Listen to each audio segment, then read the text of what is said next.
कांग्रेस के जितने सपोले थे, आस्तीन के सांप जिसे कहा जाता है, उधर हैं। 4 जून के बाद देश का पहला प्रधानमंत्री होगा जो तिहाड़ जेल जाएगा। करप्शन के मामले में, भ्रष्टाचार के मामले में प्रधानमंत्री जी, मुख्यमंत्री अपनी जगह बना रहे थे, ऐसा हाथ पकड़ के इधर बैठो। इनका एक MP कहता है कि संविधान 400 पार आए हैं, हिंदुस्तान तुम्हारे बाप की जागीर है। मोदी का परिवार, चिमयानंद इन्हीं के पार्टी से गृह राज्य मंत्री थे, ब्रजभूषण शरण सिंह इन्हीं के पार्टी के, एक पार्लियामेंट में गाली दे रहा था बेदुड़ी, इन्हीं के गुरु आसाराम भी थे। नमस्कार, आप देख रहे हैं नेशनल दस्तक और आज हमारे साथ मौजूद हैं जयप्रकाश चतुर्वेदी जी। तो देश में चुनाव होने वाले हैं 19 तारीख से और देश में जो माहौल है उसी मुद्दे पे हम उनसे बात करने वाले हैं। सर, क्या लग रहा है सर, अभी जो चुनाव होने वाले हैं तो सर मोदी जी कह रहे हैं 400 पार। देखिए, दरअसल बात क्या है कि देश के प्रधानमंत्री माननीय श्रीमान नरेंद्र दामोदर दास मोदी उर्फ राजा बाबू, इनका मानसिक संतुलन खराब हो गया। इसके पीछे रीज़न ये है कि क्या बहकी बातें करने लगते हैं, किस तरह की बातें करते हैं वो समझे में नहीं आता। लड़की और लकड़ी में अंतर नहीं। अभी सहारनपुर में गए थे, पीलीभीत, वहाँ से वर्तमान सांसद, जमीन से जुड़े हुए नेता माननीय वरुण गांधी मंच से गायब। वही बगल लखीमपुर खीरी के इनके जो गृह राज्य मंत्री हैं वो मंच पर नहीं दिखे। प्रधानमंत्री जी, मुख्यमंत्री अपनी जगह बना रहे थे, ऐसा हाथ पकड़ के इधर बैठो। तो आपको लग रहा है कि यहाँ पे इस देश में एक ज़माने में आया था कि हम दो हमारे दो, तो परिवार नियोजन वाला था। लेकिन अब जो नारा बुलंद हुआ, हम दो हमारे दो, यानी नरेंद्र दामोदर दास मोदी और राजा बाबू और अमित शाह, ये दोनों देश को बेच रहे हैं और गौतम अडानी और मुकेश अंबानी ये देश के तमाम संपत्ति को खरीद रहे हैं। तो आखिर सर एक संवैधानिक पद पे वो विराजमान है, आप उनके लिए राजा बाबू शब्द क्यों यूज़ कर रहे हैं? भाई, क्यों कर रहे हैं क्यों नहीं कर रहे हैं, आप बताइए। देश के प्रधानमंत्री को उलूल जुलूल बातें करनी चाहिए, पार्लियामेंट में झूठ बोलना चाहिए, जुमलेबाजी करनी चाहिए, बकैती करनी चाहिए। जिस देश के प्रधानमंत्री का गुरु आसाराम रहा हो, उस प्रधानमंत्री के चरित्र के बारे में कुछ कहने की आवश्यकता नहीं है। मणिपुर में बेटियां नंगी घुमाई जा रही थी और देश का प्रधानमंत्री 60 दिन तक मौन था। सुप्रीम कोर्ट ने अगर इंटरफेयर नहीं किया होता तो देश का प्रधानमंत्री बोलता ही नहीं। देश का प्रधानमंत्री अपने राजनीतिक दल के नेताओं और महिला नेताओं को किन किन शब्दों का इस्तेमाल किया है। कांग्रेस की विधवा, जर्सी, फिजिशियन बछड़ा, रेणुका चौधरी MP थी, उनको क्या कहा कि ये रामायण की सुपनखा है। बेटी पढ़ाओ बेटी पटाओ, इन्हीं का बयान है। इनका एक MP कहता है कि संविधान 400 पार आए हैं, हिंदुस्तान तुम्हारे बाप की जागीर है। संविधान वो अधिकार देता है हिंदुस्तान के हर नागरिक को, हर महिला को। तो अगर वो चुनाव जीतते हैं और बहुमत के साथ जीतते हैं, उनके पास इतनी सीटें हो, तो वो संविधान बदलेंगे तो तब तो वो कहेंगे ना कि जनता हमारे साथ है। आप देश को गृहयुद्ध की आग में झोंकना चाहते हैं, राजतंत्र लागू करना चाहते हैं, ये देश विभिन्न टुकड़ों में चेंज हो जाएगा। बड़े मुश्किल से माला के रूप में इस देश का निर्माण हुआ है। हमारे तमाम सैकड़ों शहीदों की कुर्बानियों को इसी तरह से जाने दिया जाएगा। आप मुझे बता दीजिए कि गांधी जी गुजरात के थे, सरदार पटेल जी गुजरात के थे, उनका नाम सम्मान के साथ लिया जाता है। इनके नाम पर अगर आप आसाम से लेकर के गोरखपुर तक पैदल यात्रा करते हैं तो नरेंद्र दामोदर दास मोदी उर्फ राजा बाबू का नाम लेकर के किसी के दरवाजे पर जाइएगा तो 4 लात मार के भगा देगा, पानियों नहीं पूछेगा। आप पंडित राहुल गांधी का नाम लीजिएगा तो एक गांव में 10 जगह आपको भोजन मिल जाएगा और सम्मान के साथ बैठने का। तो मेरे कहने का प्राय यह है, अभी चर्चा हो रही थी कि इधर से उधर जा रहे हैं, उधर से इधर आ रहे हैं, तो मौका परस्त हर युग में रहे, हर समय रहे। जब भारत में स्वतंत्रता आंदोलन की लड़ाई चल रही थी तो इन्हीं के पूर्वज श्यामा प्रसाद मुखर्जी मुस्लिम लीग के साथ सरकार बनाए थे। इन्हीं के पूर्वज अंग्रेज़ों की चाटुकारिता करते थे। आप मुझे बताइए, कहते हैं मोदी का परिवार, इनके परिवार के सदस्य का नाम सुनना चाहेंगे? वो तो पूरे देश को अपना परिवार बताते मैं हैं। आपको बता रहा हूँ उनका असली परिवार के उनके हिस्सेदार कौन है। बलात्कारी हो, दुराचारी हो, अपराधी हो, देशद्रोही हो, ये उनके परिवार के सदस्य हैं। चिमयानंद इन्हीं के पार्टी से गृह राज्य मंत्री थे, तेल मालिश कराते हुए पकड़े गए, मुकदमा चल रहा। ब्रजभूषण शरण सिंह इन्हीं के पार्टी के, एक पार्लियामेंट में गाली दे रहा था, बेदुड़ी, सुन लिए। उसके बाद आइए, इन्हीं के गुरु आसाराम भी थे, इनके परिवार के सदस्य जेल में।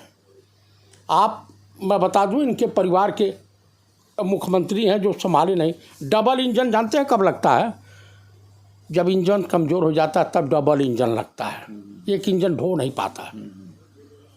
उसके बाद आप इनके परिवार के सदस्य, इनके पार्टी में आप देखिए विद्वान, बिहार में रैली हो रही थी, बिहार के मुख्यमंत्री कौन से कटघरी का गांजा पी रखे थे या कौन सा नशा कर रखे थे कि 4000 MP जितवा रहे थे, और उसके बाद पैर भी पकड़ रहे थे मोदी जी का। उसके बाद आइए, एक इनकी तथाकथित मंडी से ब्यूटी क्वीन कंगना रनावत हैं, उनका बयान सुन लीजिए। देश आज़ाद हो जा रहा है 47 में, उनको क्या बोलते हैं, नेताजी सुभाष चंद्र बोस को ये प्रधानमंत्री घोषित कर चुकी हैं और प्रधानमंत्री बना दी नेशनल चैनल पर बोल करके।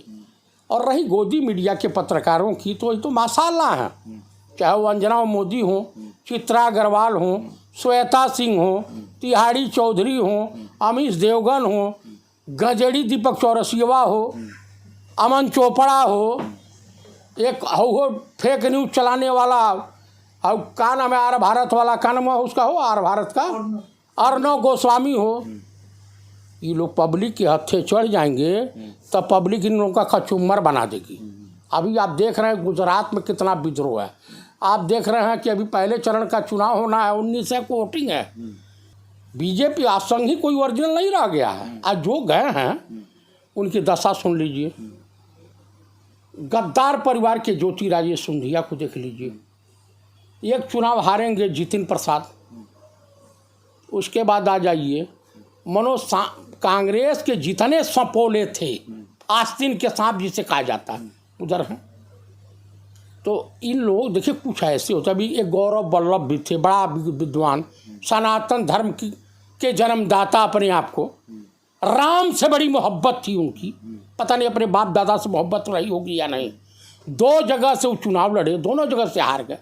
जिस अजीत पवार के खिलाफ 70,000 करोड़ का कितना इतना लगा रहे थे, दूसरे दिन आया धूल धाल करके उप मुख्यमंत्री है एक नाथ शिंदे।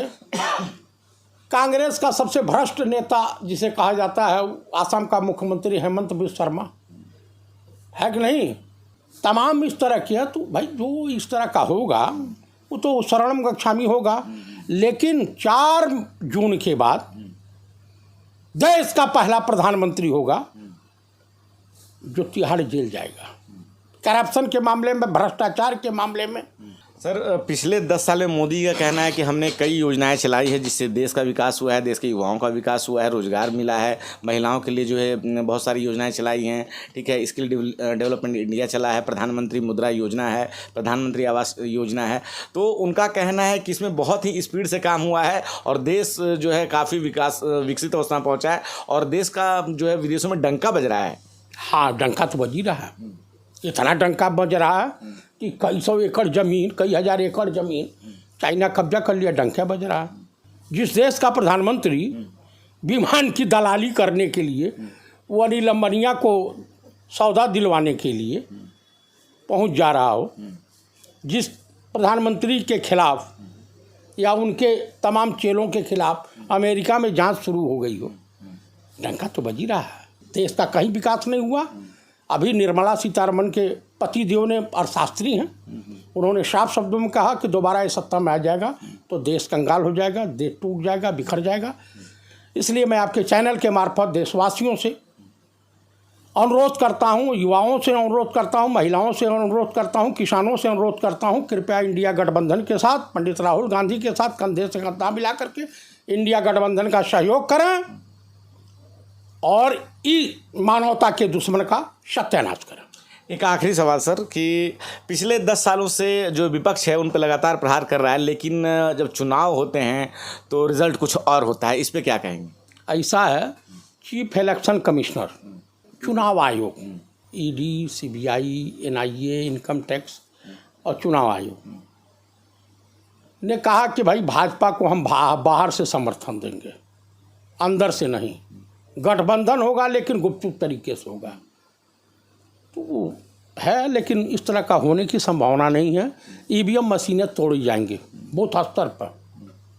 भाई हमको वीवीपैट की पर्ची चाहिए, हम देखें कि हमने किसको वोट दिया, हम बैलेट बॉक्स में डालें, और नहीं तो ईवीएम मशीनें तोड़ी जाएंगी और चुनाव सही तरीके से कंप्लीट नहीं होगा। पूरे देश के 140 करोड़ जनता को जेल भेजो, तुम्हारे प्रत्याशी गांव में घूम नहीं पाएंगे। और इस बार इंडिया गठबंधन के तरफ से दलित पीएम होगा। आप ये कहना चाहते हैं कि इंडिया गठबंधन जब चुनाव जीतेगा तो उसके बाद जो है दलित पीएम होगा, भारत का पहला पीएम जो दलित, हाँ दलित होगा। तो अभी आपने सुना चतुर्वेदी जी का कहना है कि अगर इंडिया गठबंधन चुनाव जीतता है तो भारत में पहली बार जो है दलित प्रधानमंत्री जो है बनेंगे। एक बहुत बड़ी बात ये कह रहे हैं और अपने बातचीत के दौरान इन्होंने मोदी सरकार पे कई संगीन आरोप लगाए हैं। साथ ही साथ इन्होंने संवैधानिक संस्थाओं पे भी आरोप लगाया है कि भाजपा को ये बाहर से समर्थन दे रहे हैं। इस पूरे मुद्दे पर आपकी क्या है राय, आप हमें अपने कमेंट बॉक्स में ज़रूर बताएँ। मैं रंजय कुमार, कैमरामैन श्रवण के साथ नेशनल दस्तक। धन्यवाद। नेशनल दस्तक की आपसे गुजारिश है कि अगर इसको बचाना चाहते हैं तो नेशनल दस्तक को सब्सक्राइब करने के लिए रेड कलर के सब्सक्राइब बटन को दबाएं, फिर बेल आइकन की घंटी दबाएं। नेशनल दस्तक को बचाने के लिए बहुत जरूरी है कि हर खबर को शेयर करें, लाइक करें, कमेंट जरूर करें।